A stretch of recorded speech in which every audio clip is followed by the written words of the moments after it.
C Joseph Vijay எனும் நான்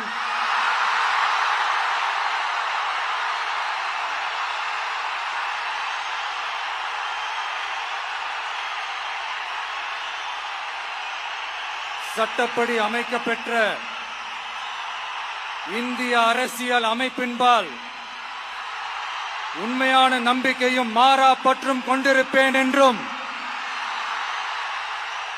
இந்திய நாட்டின் ஒப்பில்லாத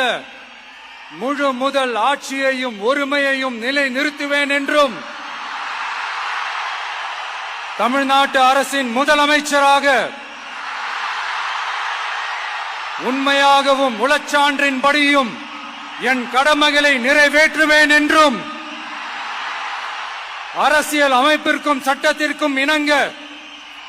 அச்சமும் ஒருதலை சார்பும் இன்றி விருப்பு வெறுப்பை விலக்கி பலதரப்பட்ட மக்கள் அனைவருக்கும் நேர்மையானதை செய்வேன் என்றும் ஆண்டவன் மீது ஆணையிட்டு உறுதிமொழிகிறேன்.